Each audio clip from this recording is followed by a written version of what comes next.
नमस्कार, उत्तराखंड की खबरों में आपका स्वागत है। मैं हूं आपके साथ शैलजा त्यागी। तो मुख्यमंत्री पुष्कर सिंह धामी ने शुक्रवार जौलजीबी पिथौरागढ़ में भारत नेपाल सीमा पर काली और गोरी नदी के संगम पर आयोजित होने वाले ऐतिहासिक जौलजीबी मेले का शुभारंभ किया। इस अवसर पर मुख्यमंत्री ने विभिन्न घोषणाएं भी की। मुख्यमंत्री ने कहा कि ये मेला सदियों से भारत और नेपाल की सांस्कृतिक, आर्थिक और पारंपरिक मित्रता का प्रतीक है। तो जौलजीबी मेला केवल आयोजन नहीं, भारत नेपाल की पारंपरिक मित्रता और आर्थिक सामाजिक एकरूपता का प्रतिबिंब है।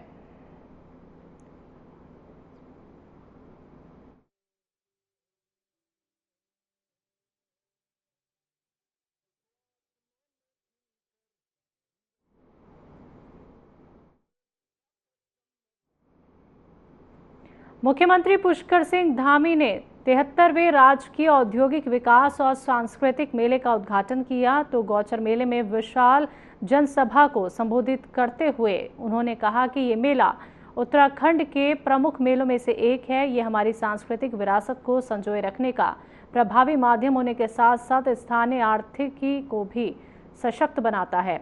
उन्होंने कहा कि प्रधानमंत्री नरेंद्र मोदी के नेतृत्व में जहां एक और हमारी सांस्कृतिक विरासत को पुनर्जीवित किया जाता रहा है, वहीं local for vocal, made in India जैसी योजना के माध्यम से स्थानीय उत्पादों को प्रोत्साहित किया जा रहा है। उन्होंने कहा, प्रधानमंत्री जी के मार्गदर्शन में प्रदेश में कई योजनाओं और नीतियों को सफलतापूर्वक लागू किया गया है, जिससे राज्य का चहुमुखी विकास सुनिश्चित हो रहा है। देखिए, ये मेले और हमारी ये सांस्कृतिक विरासतें हमारी बड़ी धरोहर हैं। ये हमारी प्राथमिकता में हमेशा से रही है। मेलों के संरक्षण के लिए मैं लगातार जब से मुख्य सेवक के रूप में काम कर रहा हूँ, प्रत्येक वर्ष मैं ये सांस्कृतिक और औद्योगिक मेला है गौचर का, इसके शुभारंभ अवसर पर मैं हमेशा आता हूँ। और इस बार हमारे प्रधानमंत्री जी ने जो हमारे राज्यवासियों का आह्वान किया है कि ये मेले और हमारी दिल्ली धमाकों के बाद धामी सरकार भी अलर्ट मोड पर है। दरअसल सीएम धामी ने पिछले दिनों भी डीजीपी को आवश्यक निर्देश दिए थे और अब सुरक्षा की दृष्टि से गृह सचिव ने उत्तराखंड में सुरक्षा व्यवस्था को लेकर समीक्षा बैठक की, जिसमें उन्होंने पर्यटन और धार्मिक स्थलों के अलावा सरकारी दफ्तरों की विशेष निगरानी करने के निर्देश दिए। आपको बता दें, दिल्ली में हाल ही में हुए बम ब्लास्ट के बाद उत्तराखंड सरकार ने सुरक्षा व्यवस्था को लेकर बड़ा कदम उठाते हुए गृह सचिव शैलेश बगौली ने सचिवालय में उच्च स्तरीय सुरक्षा समीक्षा बैठक की, जिसमें प्रदेश के सभी जिलाधिकारियों, पुलिस अधीक्षकों और वरिष्ठ पुलिस अधिकारियों ने वर्चुअल और भौतिक रूप से भाग लिया। तो बढ़ते हैं अगली खबर की तरफ। बिहार 2025 में एनडीए की प्रचंड जीत पर बीजेपी देश भर में उत्साहित है। उत्तराखंड में भी बीजेपी कार्यालय में जीत पर जमकर जश्न मनाया गया। तो मिठाई बांटने के साथ ही जमकर डांस भी किया गया। जीत के जश्न में सीएम पुष्कर सिंह धामी भी शामिल हुए और इस दौरान मोदी और धामी के नारे लगे। आपको बता दें, मुख्यमंत्री पुष्कर सिंह धामी ने बिहार विधानसभा चुनाव में 5 प्रत्याशियों के लिए प्रचार प्रसार किया था और 5 सीटों पर बेहतर परिणाम आए हैं। तो बिहार विधानसभा चुनाव में प्रचंड जीत हासिल करने वाली एनडीए में सबसे बड़ी पार्टी बीजेपी बनकर उभरी है।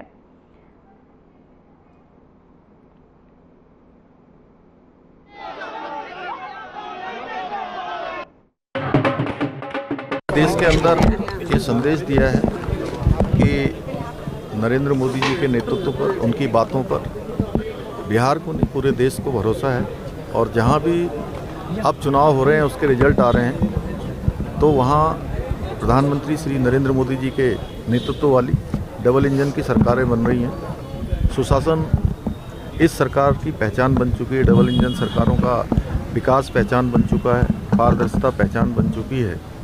और बिहार में भी परिवारवाद को लोगों ने नकारा है। एनडीए की जीत को लेके हर जगह खुशी का माहौल देखने को मिला। यहां तक कि बीजेपी मुख्यालय में तो आतिशबाजी हुई, ढोल नगाड़ों पर कार्यकर्ता थिरके। बिहार चुनाव में मिली एनडीए की जीत के बाद मुख्यमंत्री पुष्कर सिंह धामी ने बड़ा दावा करते हुए कहा है कि पूरे देश के अंदर बीजेपी की सरकार बन रही है और अब उत्तराखंड, उत्तर प्रदेश समेत जितने राज्यों में अब चुनाव होने हैं, जिसका सभी राज्यों की जनता इंतजार कर रही है।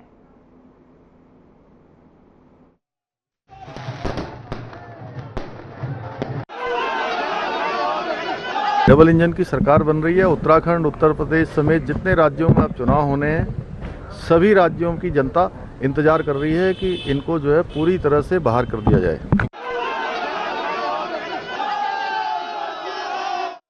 बिहार चुनाव में एनडीए की प्रचंड जीत पर मुख्यमंत्री पुष्कर सिंह धामी ने कहा कि पीएम मोदी के नेतृत्व में उनकी बातों पर पूरे देश को भरोसा है और जहां भी चुनाव हो रहे हैं उसके रिजल्ट आ रहे हैं और वहां प्रधानमंत्री नरेंद्र मोदी के नेतृत्व वाली डबल इंजन की सरकार बन रही है।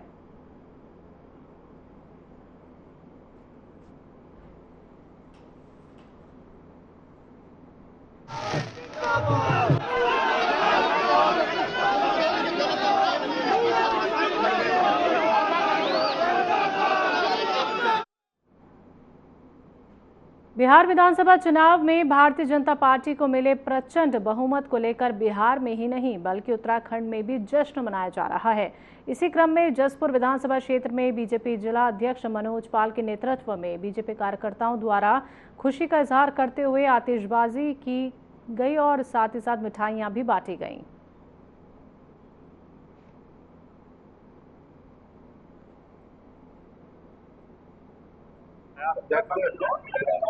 बिहार और बिहार में निवास करने वाले बिहारी कुछ अलग बात के लिए ही माने जाते हैं और ये कर दिखाया है हमारे बिहार ने कि जो और दूसरी पार्टियां थी उन्हें बिहार से बाहर ही कर दिया है और वहां पर हमारी डबल शतक के साथ हमारी सरकार बन रही है। निश्चित तौर पर नरेंद्र मोदी जी के नेतृत्व में जो हमारा देश आगे बढ़ रहा है उसी क्रम में वहां पर डबल इंजन की सरकार पुनः पूर्ण बहुमत के साथ आई है।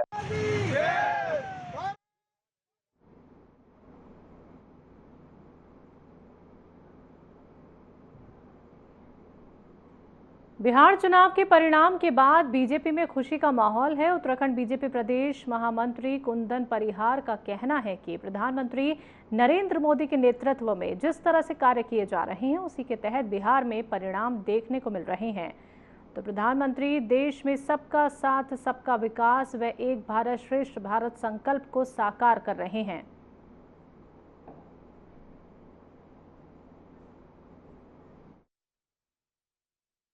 देखिए, आज भारतीय राजनीति में एक आमूलचूल परिवर्तन हुआ है और तो आपको बता दें बिहार चुनाव में एनडीए का जिस तरह से प्रदर्शन देखा गया है, एनडीए ने जिस तरह से जीत हासिल की है उसको लेके कार्यकर्ताओं से लेकर नेताओं तक अपनी खुशी का इजहार कर रहे हैं। बिहार चुनाव में मतगणना एनडीए के पक्ष में है तो वहीं कांग्रेस इसको वोट खरीदने का नाम दे रही है। दरअसल उत्तराखंड में जहां एक ओर बिहार चुनाव को लेकर बीजेपी में खुशी का माहौल है, वहीं दूसरी ओर कांग्रेस ने इसे लोकतंत्र पर धब्बा बताया है, जिस पर कांग्रेस के वरिष्ठ नेता और उपाध्यक्ष सूर्यकांत धस्माना का कहना है कि बीजेपी इतनी गिर जाएगी सोचा भी नहीं था।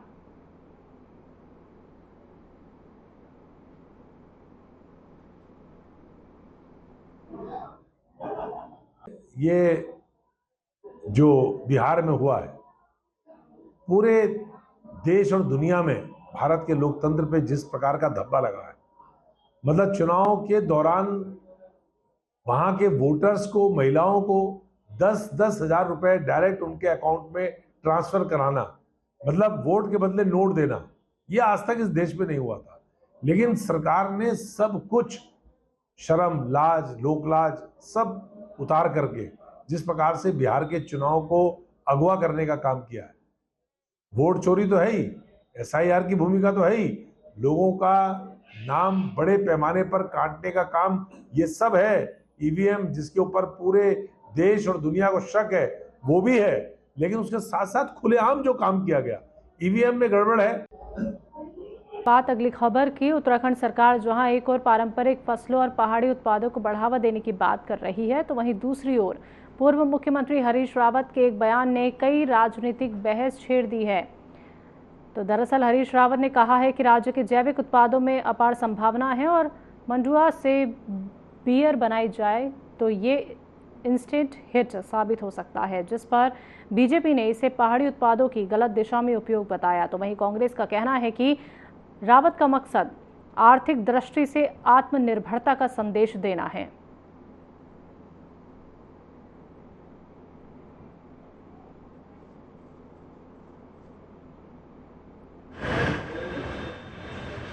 तो पूर्व मुख्यमंत्री हरीश रावत का जिस तरह से बयान सामने आया है, तो इसको लेके राजनीतिक गलियारों में फिर से हलचल मच गई है। तो जैविक उत्पादों में अपार संभावनाएं हैं,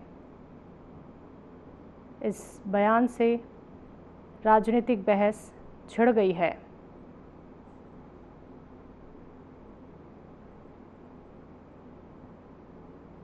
तो पूर्व मुख्यमंत्री हरीश रावत अपने बयानों को लेकर लगातार सुर्खियों में रहते हैं और एक बार फिर से उनके बयान पर राजनीतिक प्रतिक्रियाएं लगातार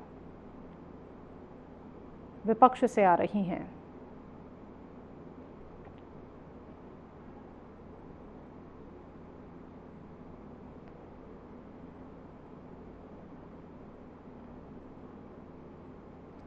तो उत्तराखंड सरकार जहां एक ओर पारंपरिक फसलों और पहाड़ी उत्पादों को बढ़ावा देने की बात करती है, तो वहीं दूसरी ओर पूर्व मुख्यमंत्री हरीश रावत ने अपना एक बयान देकर राजनीतिक बहस को छेड़ दिया है। तो हरीश रावत ने कहा है कि राज्य जैविक उत्पादों में अपार संभावना है और इसी पर बीजेपी ने पहाड़ी उत्पादों की गलत दिशा में उपयोग बताया। और वहीं कांग्रेस का कहना है कि रावत का मकसद आर्थिक दृष्टि से आत्मनिर्भरता का संदेश देना है।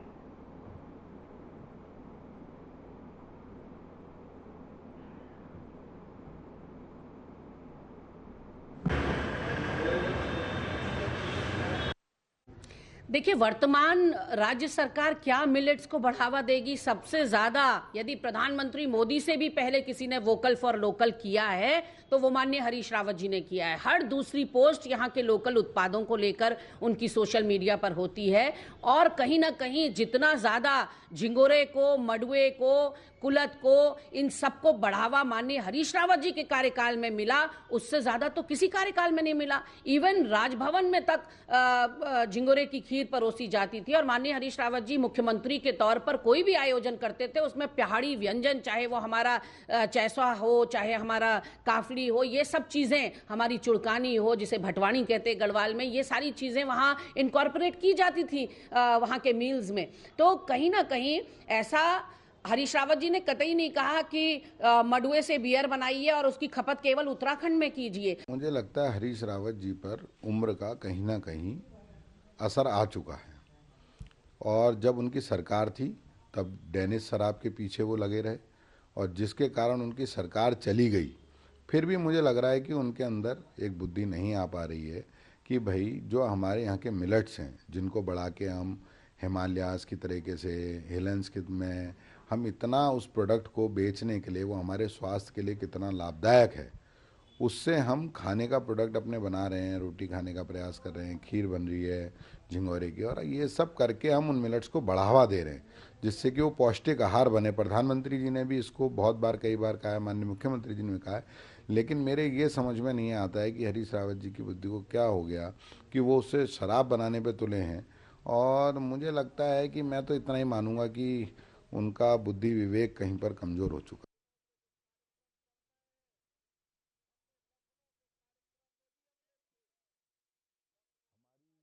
है। धरती के जैविक व्यंजन, जैविक उत्पाद बड़ी शक्ति रखते हैं, मगर पहाड़ों में किसी चीज को पैदा करना बड़ा कठिन, समय भी ज्यादा लगता है और मानव शक्ति भी ज्यादा लगती है और उत्पादन भी कम होता है।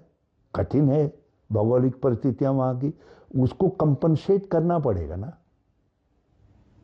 हम कंपनसेट नहीं कर रहे हैं। एक बार 2015-16 के अंदर उत्तराखंड राज्य ने हिम्मत की और मडुए पर, मिर्च पर, काले भट्टों पर, गहत के उत्पादन पर, चौलाई के उत्पादन पर, कई और उत्पादनों पर जो है बोनस देने की नीति, और उसका परिणाम था कि 2016 में 12% मडुआ बुआई क्षेत्र बढ़ा।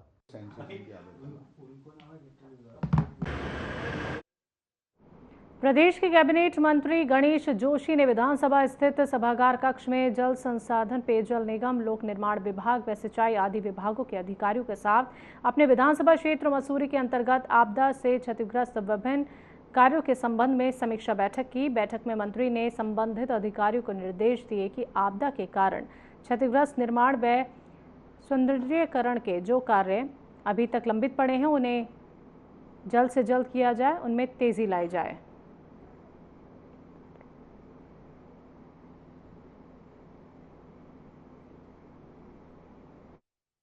और मेरे क्षेत्र में भी आपदा से बहुत नुकसान हुआ। करीब 44 दुकानें और 32 मकान पूर्णतः ध्वस्त हो गए। 17 लोग उसमें दिवंगत हुए और 5 पुल टूट गए। करीब 57 से अधिक सड़कें हमारी क्षतिग्रस्त हुई और कई जगह नदियों के पुस्ते टूट गए। आज मैंने और पे लाइन क्षतिग्रस्त हुई है, लोगों को पानी की दिक्कत हो रही है। आज मैंने पेयजल निगम, सिंचाई, जल संस्थान, लोक निर्माण विभाग,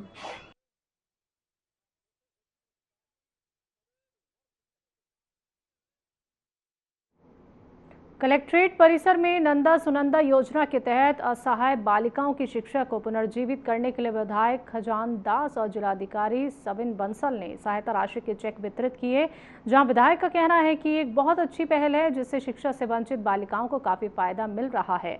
वहीं डीएम देहरादून का कहना है कि सरकार की योजना का लाभ कैसे जरूरतमंद व्यक्ति तक पहुंचे।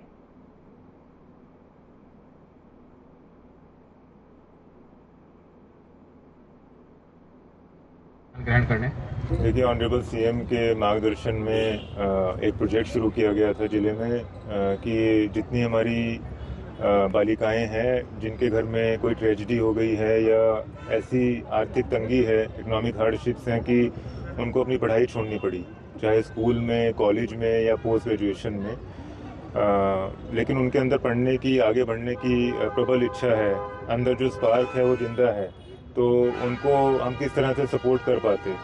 तो उसके लिए हमने एक मैकेनिज्म डिवाइस किया, एक एसओपी बनाई, कई चरणों में कंसल्टेशन हुई ऐसी बालिकाओं के जो भी अभिभावक थे या गार्जियंस थे, हमारे जो जितने भी ग्राउंड वर्कर्स थे, और एक एसओपी बनाई गई। और ये एहसास हुआ कि हमारे वास्तविक जीवन की जो नंदा सुनंदा देवियाँ हैं वो ऐसी बालिकाएं ही हैं। तो इनको हमने सपोर्ट करना शुरू किया और पढ़ाई रिज्यूम करवानी जब प्रारंभ की तो आज का काउंट मिलाकर हमारी 90 ऐसी बालिकाएं अब हो जाएंगी जिनकी पढ़ाई रिज्यूम हो चुकी है।